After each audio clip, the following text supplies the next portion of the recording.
Shop, dalam Al-Quran banyak dikisahkan sejarah masa lampau yang pernah terjadi pada masa nabi-nabi sebelum Muhammad. Bahkan, beberapa kisah digambarkan berada di suatu kota atau negara. Lantas, seperti apa wilayah-wilayah yang disebutkan di dalam Al-Quran ini sekarang? Apakah masih tetap kuno seperti dulu? Ataukah telah berubah menjadi kota modern? Shop, Gunung Pelangi berada di area Taman Nasional Zangye Dangxia Geological Park. Kota terdekatnya yaitu Zangye yang masuk ke dalam wilayah provinsi Gansu, Cina. Dinamakan Gunung Pelangi karena gunung ini memiliki warna-warni yang seperti pelangi. Ada warna merah, oranye, putih hingga biru, mirip seperti spektrum warna pelangi. Gunung Pelangi ini memang disebut dalam Al-Quran Shop, tepatnya di surat Al-Fatir ayat 27. Dalam surat itu disebutkan bahwa Allah menciptakan gunung-gunung yang diantaranya ada garis-garis putih dan merah yang beraneka macam warna dan ada pula yang hitam pekat. Kamu juga bisa berkunjung ke Red Sea Coast atau Laut Merah.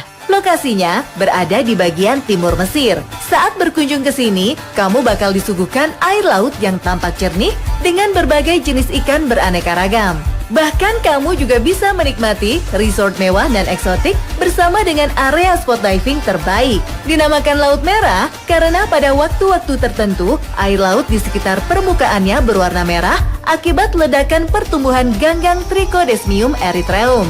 By the way, Laut Merah ini juga Shop yang dibelah Nabi Musa saat dikejar Fir'aun. Berikutnya yang juga terkenal di Mesir adalah Sungai Nil. Sungai Nil menjadi sungai terpanjang di dunia dan memiliki peran penting untuk kelangsungan hidup masyarakat Mesir. Sungai Nil biasa digunakan untuk sarana transportasi, perdagangan, pengairan, dan sumber bahan makanan karena memiliki aneka flora dan fauna sangat banyak. Sungai Nil ini ternyata memiliki julukan Father of African River Shop yang mengalir sepanjang 6.650 km hingga Laut Mediterania.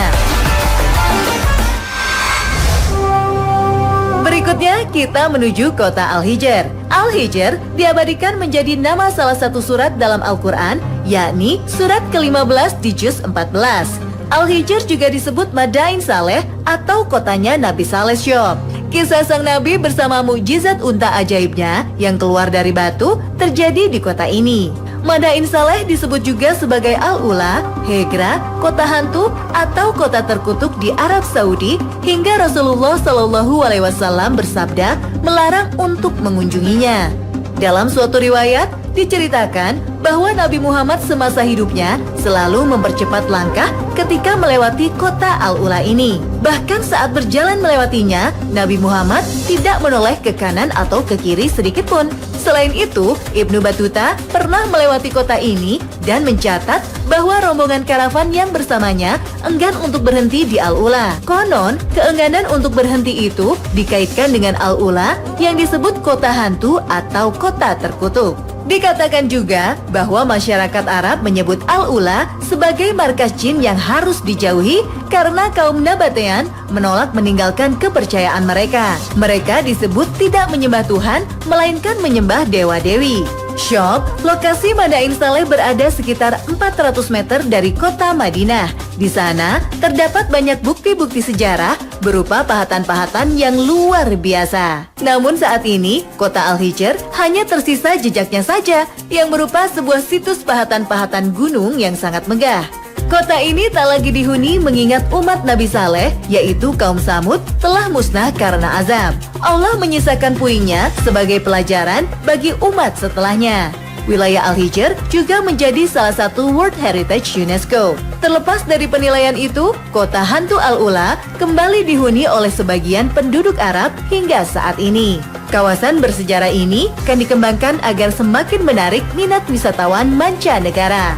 Wah, Nabi aja nggak mau noleh, orang zaman now malah berbondong-bondong datang ya.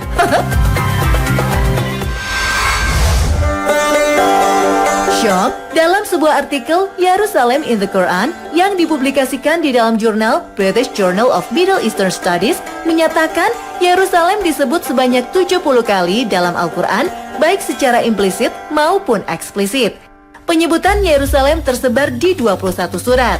Al-Quran menyebut Yerusalem sebagai tanah suci, tanah yang diberkahi, dan kota yang diberkahi. Salah satu ayat yang menyebut Yerusalem adalah surat Al-Maidah ayat 21. Kota Yerusalem juga disebut-sebut sebagai kota suci, terutama bagi agama Kristen, Yahudi, dan Islam. Di sini, banyak bangunan bersejarah dan museum yang bisa kamu jelajahi dengan berjalan kaki. Di dalam kota Yerusalem, terdapat Masjid Al-Aqsa, Gereja Makam Kudus, dan Tembok Ratapan. Masjid Al-Aqsa sendiri merupakan masjid ketiga paling suci bagi umat Islam. Nabi Muhammad SAW melakukan perjalanan dari Masjidil Haram di Mekah ke Masjid Al-Aqsa dalam semalam. Peristiwa ini disebut dengan Isra Mi'raj. Letak masjid ini berada di kompleks bangunan lama Kota Lama Yerusalem. Di dalam kompleks masjid ini juga terdapat kubah batu yang disebut sebagai tanah suci atau tanah yang mulia. Di Yerusalem juga terdapat Gereja Makam Kudus. Ini adalah gereja Kristen di Kota Lama Yerusalem. Situs ini dipercaya oleh banyak orang Kristen sebagai Golgota, tempat Yesus disalibkan. Gereja ini menjadi tujuan peziarahan Kristen sejak abad keempat sebagai tempat wafat dan kebangkitan Yesus. Ada juga Tembok Ratapan West Wall. Di tempat ini, kamu akan menemui orang-orang yang tengah berdoa, bahkan menangis dan histeris meratapi dosa-dosa. Tembok ini dianggap lokasi suci bagi umat Yahudi. Ada pula yang menyelipkan kertas permohonan di tembok itu.